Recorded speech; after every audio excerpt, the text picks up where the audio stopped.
Welcome to Fabulously Flawed, where the perfectly imperfect come to shine. Marni, along with her sensational sidekick Taylor, are the mother-daughter duo that puts the fun in dysfunction. Every episode, we unpack the chaos of mental health while sprinkling in the sass of pop culture. We're here to share stories, laughs, and lessons that remind you to embrace your quirks and to never, ever let anyone dull your sparkle. So join us as we celebrate the beauty of being fabulously flawed. Let's get real, let's get raw, and let's get ready to add a little extra shimmer to your day. Hey, fabulously flawed friends. Thank you guys so much again for listening. I am your host, Marni, and I am joined by the dazzling, delicious Taylor, my daughter. Hi, guys. And I love the intro that you always give me, the dazzling and delicious. Thank you so much for thinking that I am a dazzling and delicious girl. If I could have more D-adjectives to introduce you, my delicious, dazzling, delightful, never daunting daughter. No, I just adore you. And this has been truly so fun because doing my podcast before, I had nobody to bounce off of. Right. So having you now, it's... No, it's the best. I love our dynamic. I love the energy we create, the conversations we create, and I know people love them so much too. So it's just... Oh, thank you. And this episode, we're going to call Mental Health in Hollywood. Yep. So our whole podcast is pop culture, mental health. So let's mush them together. Right. Quite literally combine the two. Exactly. Yeah. You know, people tell me all the time, you're so brave for sharing your story. You're so brave. And it's like the stuff I went through was bravery. This is the easy part. Yeah.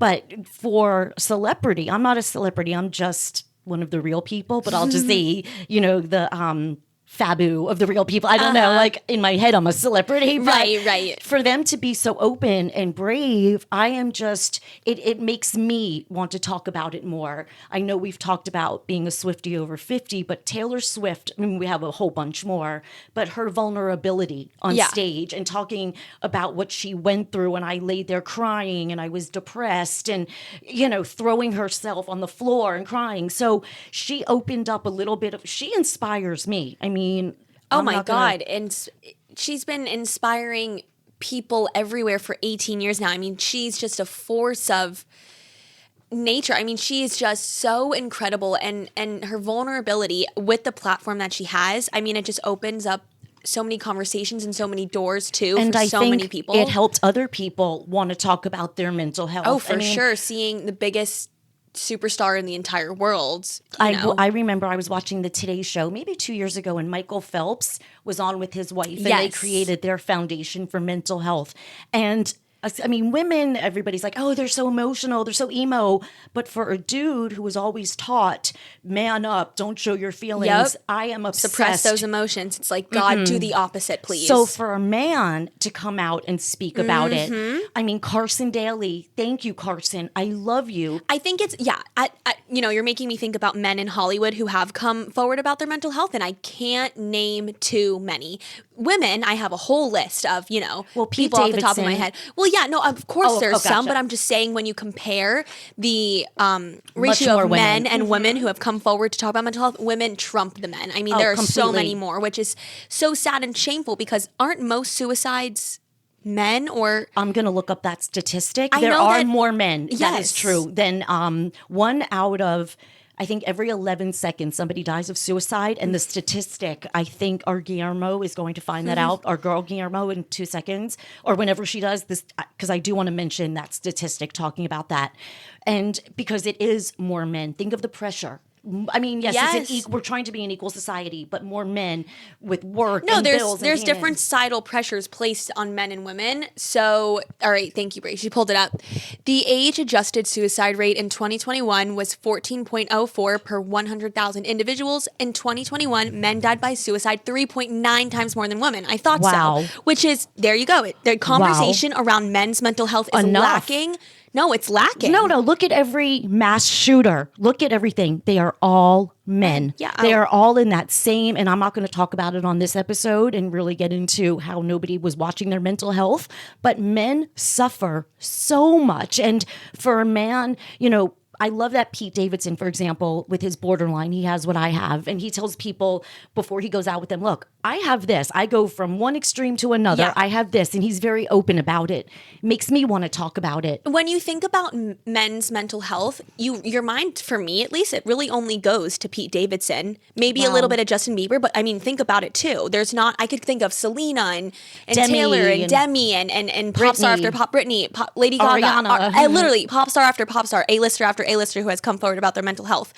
But the conversation is so lacking around men's mental health. So, well, I do know that Brandon Marshall, I think he played for Miami and Indianapolis, but he did start the Brandon Marshall Foundation, which is for borderline, which what I have. Oh, wow. So Brandon that's Marshall, amazing. I would love to talk to you and have more men, because the NFL, they do start mentioning mental health a little bit. Yes, it's been dabbled with the conversation, but I think that these major sports leagues like the NBA, NFL, NHL, etc., should prioritize mental health way more than they do. I think that it should become like such a prominent conversation that just as important as did you get your vaccinations? Quarterbacks and their concussions. When I'm sorry, I didn't mean to cut you off. I just meant with vaccinations, like when you go to school, you get they won't let you in school unless you have that. I didn't mean anything of COVID vaccinations. Let me just clarify that. Oh, yeah. I just meant like you go to the doctor every year for your well checkup, for your physical, but they do nothing for their mental health. Yeah.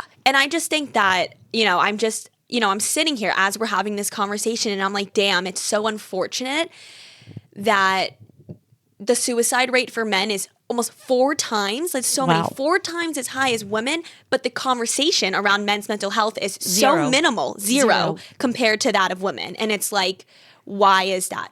And that's why we're here. Part of the, our community of mental health to push that conversation out and forward and spread awareness like confetti it's on funny. A kid's birthday. A lot of people go in, it's like if I say to daddy, what's wrong? Or used to say, what's wrong? Nothing's wrong.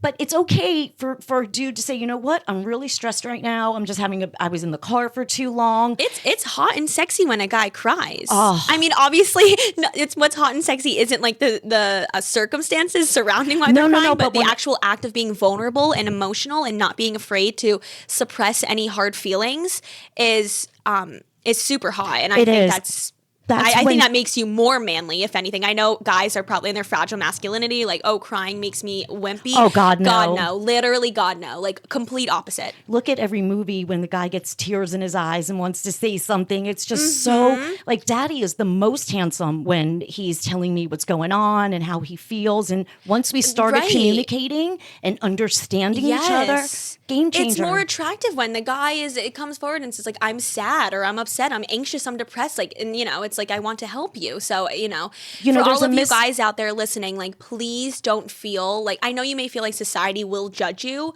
for showing emotion, but think about yourself and your mental health and how much better you will feel every day, not hiding, how you feel because you're ashamed or embarrassed. There's a misconception, like, if you're upset, you're allowed to be upset. We're not programmed to be happy all the time. That's not normal. God, I wish. Right? So it's like when somebody's upset, we don't want to burden other people. So we always say, we're fine. But you know what? Let it out. Take time out of your day to empty. Yes. Set a timer, 5 minutes to cry it out. Get it out. Get it done with. Yes, crying can be so healthy. I know it's like nobody wants to cry. Of course not. But sometimes you just need to let it out. Exactly. And people are afraid to show vulnerability. And that's what I think people have said to me by me being courageous and talking about having every disorder. Name it. You could pick out of a hat. I have it. And I could tell a story about it. It's made other people want to talk about it. So I am so proud of the men. Wait, my girl Guillermo is showing me Michael Phelps right now. That Michael is known for his incredible accomplishments as an Olympian, but also with a opening about his depression and suicidal ideations. Thank you, Michael Phelps. He is truly one of the only few male public figures That's so true, Tay. who have gone in to say that they have thought about dying of suicide. That is, and I love how God, he's like a perfect guy. He's an incredible athlete and great dad, husband, and wants to spread awareness for something. No, you don't understand. It made me, when I was listening to that interview and he was like, some days I can't get off the couch and my family doesn't shame me for it. And I was like, God, I love that. I know. And also, guys, because I used to shame my mother so I could come on in here and say, when you're dealing with a loved one or a family member or whatever, someone close to you who is dealing with a mental illness, depression especially, because that one really kicks you down and keeps you down, to do your best to not judge them or shame them. And even if you may not think you're coming across as judgy and shameful, you could be, and that could just damage your loved one even more. So try to educate yourself. I have been constantly educating myself for the past I'm so proud of you. 4 or 5 years on depression and ways to work with my mom, because she's not going to be cured from depression. She just can manage it. Exactly. You don't have to live with it. And you don't have to understand. You're not supposed to understand it. Right. You know, and I'm grateful that I don't understand it. Thank you know, gosh. but the moments that I have knocked you down when you were already down, it makes me sick to my stomach to think that I did but that. you didn't know, when so many people are out there doing thinking, it without knowing. And that's why I want to say you may not intentionally be hurting the one you love, Let me because give an no one example. does that. For But, example, you know, if I was laying in bed, what's wrong with you? Get up, get out. Or you would say, what's I would wrong say, with like, you? don't you want to go to lunch with me and dad? Like, Yes, don't you want to like do that. this? I would say it like that. Like, don't you want to go spend time with your kids? And it's like, of course you want to, I but could barely you go can't. take a shower. I know, but you can't see that in my use of words. It's also not what It's you not say. what- it's how you it's say how it. you say it. I was very demanding, not suggestive. Exactly. And we need to learn to understand, not to just, be combative and just listen. When people hear something, their knee-jerk reaction is a response without thinking. Yeah. And what you have learned to do is not shame or you could say, I may not understand what you're going through, but I'm here for you. Yes. That's it. And that's all you need to say to and someone. that has helped our relationship. Oh my God, so completely. much. Like, now that I have, a better idea of what depression is, and the conversation when we have our conversation about depression has just become more civilized. And you're not supposed to informative. understand things. Like, I'll say to you, okay, I'm having a trigger, and you're like, oh my God. But you know what? You're supposed to roll your eyes, but I love it. I can make a joke about it and leave the room. Oh and yeah, just- being also vocal and very communicative with who Your you live with, your feelings. feelings, and who you live with your 'Cause family we're members, not your mind friends. readers. We're not mind readers. Right. They're not mind readers. So it's like, suppress all those emotions, and then you kind of get upset when someone's not, saying or doing what you want them to do. It's because, the lack of communication. So that is just a super important thing. Exactly. And talking about suppressing your emotions, I did a video about this where if you were to take a ball, and push it underwater. Think of being in a pool and pushing a ball underwater. When you let go, what happens? Yep. It just pops right back up to the top. Yep. Swooshes back up. Yeah. And, we were talking about men with mental health, and we forgot one pop culture icon, Elton John. Yeah. And he is known for saying, he says he wishes that he had said, I need help, those 3 words sooner on in his life. When I saw his movie, the words that got to me was, I'm still standing. Yeah. At the end. I mean, I still love that song, but he is an inspiration to keep going and never give up. And yeah, and look at him now. He's Elton John. Sir Elton John. Yeah, come on. yeah. I mean, hello. He, obviously realized that mental health needed to become more part of his everyday discussions and was vocal about it. A lot of men, like Rob Lowe, will talk about his sobriety. A lot of men. Robert Downey Jr. too. Oh. Yes, there are some that touch on like the drug side of mental illness, but not many talk about just like the everyday depression, anxiety, OCD, all of the disorders they might have. The typical disorders that one thinks of when you hear mental illness. You know what's amazing? Carson Daly, when he talked about having anxiety, and they gave him, I think it was the first annual of his new charity or foundation he got involved with to help men end that stigma, the masculine toxicity. Toxic masculinity. Toxic masculinity. Yes. The Thank mindset you. surrounding that, yeah. And again, like we were saying, like if a guy is listening, it is the hottest or sexiest thing when a man could be vulnerable. And oh yeah, I stand by that and will always stand by that for sure. That an emotional guy is way more attractive it's like than I someone used to who want to is shake, just. like I would want to shake daddy, like open up to me, tell I me what you know, feel. I mean, now he know. does, and it's so delicious. I mean, but No, and I blame society. Yet I blame society for all of the problems that exist, but especially with this one for putting such an emphasis on being this quote unquote strong like, masculine they're figure. like, who, fuck you, suck it up, man up. yeah, No. yeah. Like that's so in the And past. then you're like, a guy's gonna go, excuse me, I'm vulnerable right now. Like people would laugh at them, but yep, it and that's the problem with sucks. society. That a guy. Yes, there are still people out there who will make fun of men for opening up and saying, I'm sad, I need help. And it makes me want to And then I go back punch to them when you repeatedly. love yourself, you don't give a fuck. But I know. But it's hard for people to love. I am just now, within the past 2 years, learning to love myself. I never really allowed myself to be loved. And it properly. took you half a century. Oh gosh. Yeah. Can we do that in more like younger like words? Yeah, sorry, the way I say it makes you sound really old. God, I feel like Benjamin Franklin or like remember we would go in the pool and flip our hair back and we would say we're George Washington. Yes, that's what you feel like when I said you're half a century. Oh dear yeah, God. No, but you look like you're 30, so whatever. Thank you. No. Somebody actually commented on a picture today that said I look like 16. I 16. Oh. Well, I didn't want to say it's new teeth, Botox, fillers, eye stuff. Did not wake up like this. Oh, God, no. I will do anything to reverse aging. Anything. Of course, nip and tuck forever, Mama. Oh, dear gosh. Yeah. No, because keep I keep nipping, and keep tucking. tucking. You understand, my whole life is consumed. And our next episode will be Vanity Caused Our Insanity. Yes. Because we're crazy. We are crazy looking at ourselves. We're crazy when we get ready. It's really bad when I'm in New York and I'm walking. Every single reflective surface, like it doesn't have to be a mirror, but like a restaurant window or anything, a store window. I look to see myself. That's because you watched me do nothing like that. I am so I know. sorry. I watched you do nothing but that for there 20 isn't a plus mirror years. Or a reflection. No, and I caught myself. I'm like, oh my God, I literally need to stop this. Like every single time I pass by something, I look at myself. It happens here too. Like if I'm just in the mall, every mirror, everything. So it's, you know what? I need to nip that. I was so not conscious that until you just said that. I was like, wait, I do that. Yeah. Oh, and I just can't let this conversation around mental health keep going without shouting out Selena Gomez, because I know people have their, find her fault and whatever. No one's perfect. No, she'll be like, I'm taking a social media break. I'm done with everything. And then like 12 hours later, we'll be back. It's just I gotcha. But whatever. She's in her moments. I love her. But her passion for mental health is, I would say, it's of anyone in Hollywood and pop She's culture. The most vocal. She is the most vocal. Her Rare Beauty Foundation. Yep. I mean, that is all, like, she literally takes. It's her so mission. I know her proceeds from Rare Beauty goes towards the Rare Foundation for mental health. And Selena, we've been watching. I know you since Lady you were on Gaga's Barney. big on that too, but Selena really sticks out. You've watched her since you're born. Oh from yeah, Barney. And she has been.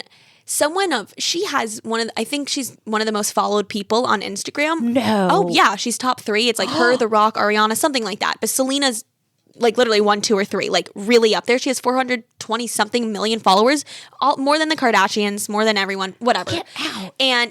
And I'm so grateful that one of the most followed people in the entire world, Is not so just the open about US, mental health. is so open. So you know what? It's sort of a win for the community there. While there are many, it's quality over quantity. Go Selena. And while maybe there's not hundreds of celebrities focused on mental health, one of the most followed celebrities in the entire planet is vocal about it. So it's like, you can't complain there. It bothered me, talking about mental health and whatever platform somebody has. And I remember it was the Beverly Hills Housewives, and Lisa Vanderpump's brother just died of suicide. Yeah. She was I didn't so know that. depressed talking about her depression. But Kyle and a few other bitches were being very rude, cruel, and telling. Of course they and were. it was just my heart wanted to just Yeah. go through the TV, because people don't understand what we go through. I know. Dealing with. I know, like Allison Janney, the show mom I'm obsessed with. Her brother in real life died of suicide. Many people have relatives that suffer. 1 out of 5 people suffer with a mental health condition. Yes. Nobody wants to talk about it. I do. I love talking about it. And it's really unfortunate when you do have these celebrities who come out and, talk about suicide and talk about, just mental health in general, that they had to endure a tragedy of their own to come to the conversation. And it's sad. And it's so like... You know why people are afraid too? Because when there's something on the news, when something bad happens, somebody just set a fire. They had a mental illness. Like, they use it as a fault. Yes. And most people with mental health conditions, we are not violent. We want to be loved. We don't leave our house. We are just like, please love us. And that's adding to the stigma of when something, happens and someone's like, oh, there's the mental illness again. Like, no, bitch. Like, yes, there is the mental illness again. It is it is so destructive for our society. So destructive to our society that it baffles me that there are still people out there. And you know what? COVID that are still people out there. Right. I didn't finish my thought that still, shame people. And I do, although COVID was obviously, the circumstances surrounding it are just so awful and devastating, but it did start the conversation around mental health. Sure did. Because when I wrote my book, it really did. It was 2019. Yeah. Nobody wanted, I wrote mental wellness. Nobody wanted to hear mental health. So I was ahead of myself. People didn't want to read my book. People are like, what is this? I don't want to talk. I don't want to go there. I don't want any triggers of that I've suppressed if I read your book. But now you're right. COVID opened up that conversation. It did. That's when and the mental health app started, and they saved me. I am so grateful.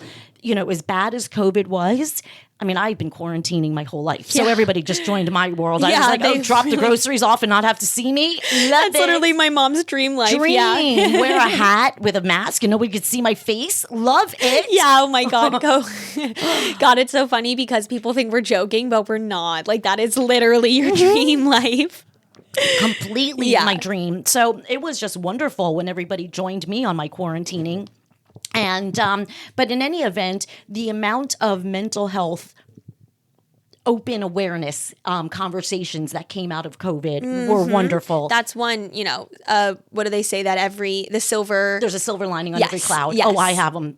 Yes, a silver lining on every cloud, I'm like a walking Hallmark card. Yes, you it's like I press like your nose and a different affirmation comes out. Yep. It's like I press like your ear and it's like different affirmation. Yeah. What people say about you is none of your business. Yeah. You could do a different, touch my eye. It's like you have mental health Tourette's. It's like literally just like are just like spewing random like things throughout the day. I mean, I love it. I am worthy. I'm strong. I'm beautiful.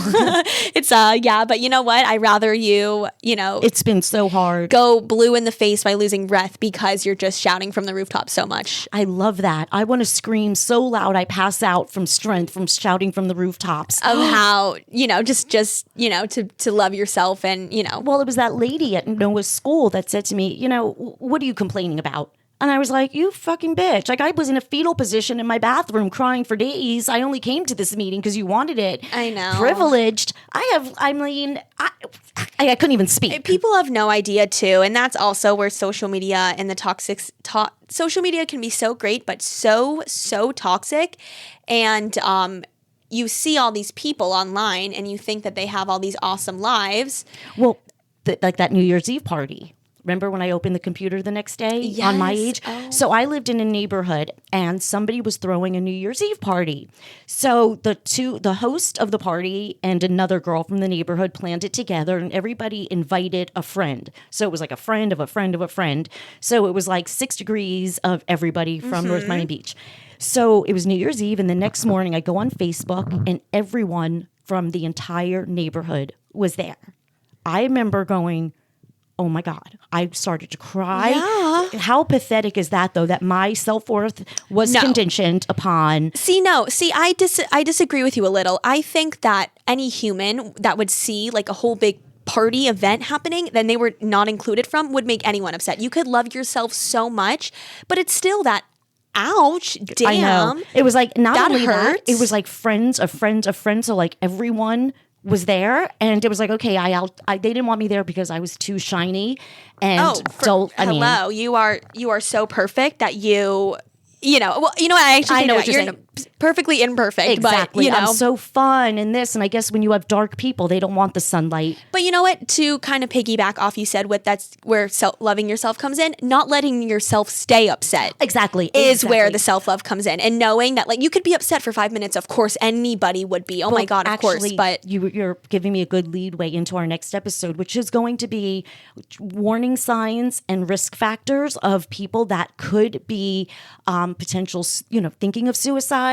And it's which okay is part to be of upset. our insanity caused our 2 weeks. I tell people, if you're upset, if you know someone who's in bed, depressed, it's okay. And I'm going to give different situations and scenarios on how the typical, not normal, but typical behavior would be. Yeah. But when you notice somebody after 2 weeks isolating more than normal, not eating, not coming home, it's that 2-week window. Of course, things can happen and you can cry it out, bash your head against a wall, bang a tree, whatever you do to empty. Yeah. It is so healthy to empty and not hold it in.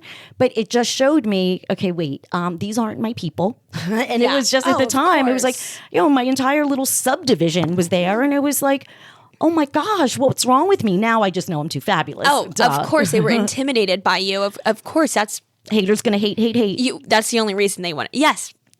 That's the only reason they didn't want you. Their haters are going to hate.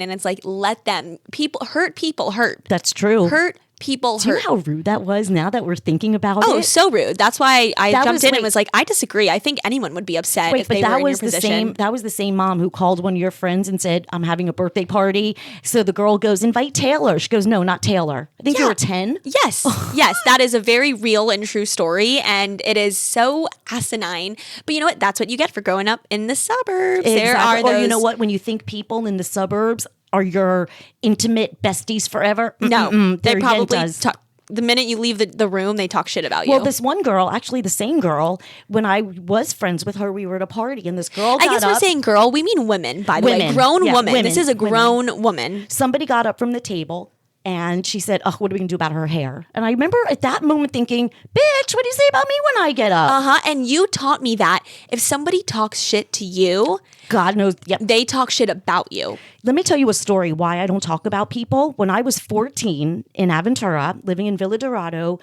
I did not keep secrets, I guess. And Louisa, Joelle, and Jackie knocked on my door, and they were mad at me. These are her best friends, my best by friends the way. in junior high, or junior high back then. And they were mad at me for repeating something. Since I am 14 years old, I have never repeated what anybody tells me. It goes to the friggin' grave. Yes, and you have instilled that in me so much. I am proud to say that I have never like betrayed anyone or not intentionally, at least. Like I never ever would do that because I remember you telling me about that time when you were 14 and then I've just grown up with that mindset. Isn't that crazy? I'm so glad that my stories are repetitive. And I say the same thing over again because some things I say that are annoying, but some things that have instilled in you. And also one thing you've taught me that has stuck with me is you tell one, you tell all. 11. Yep. If you 11. You tell one, you tell 11. So when people are like, oh my God, I can't believe you told anybody. Well, it's your fault for telling her in the first place. Yes, I agree with that. You can't, trust you don't anyone. If you don't want anything like the line from Bridesmaids, you can't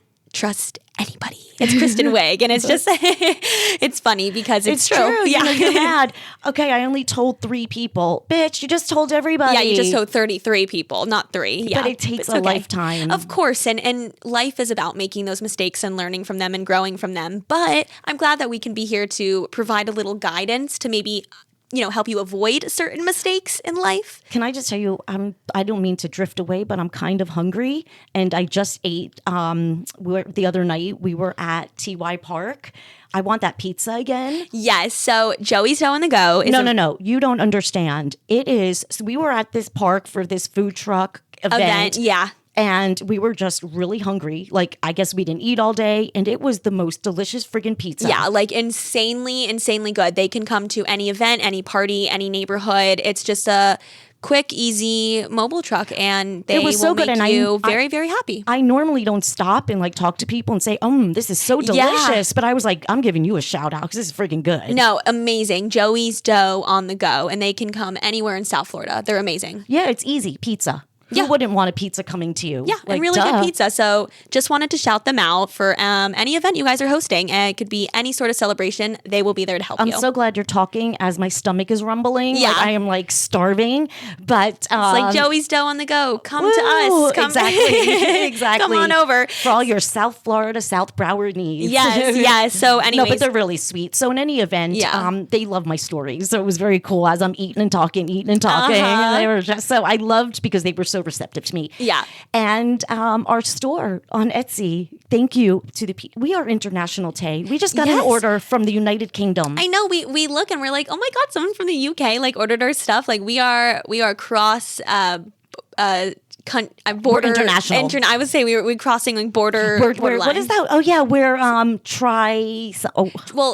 tri-state. I know the word I'm trying to think of. Transatlantic. Well, that's like, whatever. You guys we could sit here for hours trying to come up with the right terminology. But you know what we mean. It's not worth asking our GMO girl to look that up. Yeah, no. So anyway, guys, yes, Fabulously Flawed, double D's on Etsy, fabulouslyflawed.net. You there isn't a gift for yourself or for anyone you know. Our St. Patrick's Day stuff is up. Your pet turtle, your great Aunt Marta. There's stuff for your everybody. Gunkles, The Gunkles, my favorite, the gay uncles. Obsessed, your moms of Swifties, the dad Swifties, anything. If you want to shine bright, work hard, love passionately, it's all there in our messages. And just a reminder to shoot us a DM and we can customize any product you want. If you have any suggestions, hit us up. Like, we are so open to any and all. Exactly. Hashtag hit us up. Yeah, hashtag hit us up. All right, guys. I just want to remind everybody to continue to shine like the brightest star in the sky,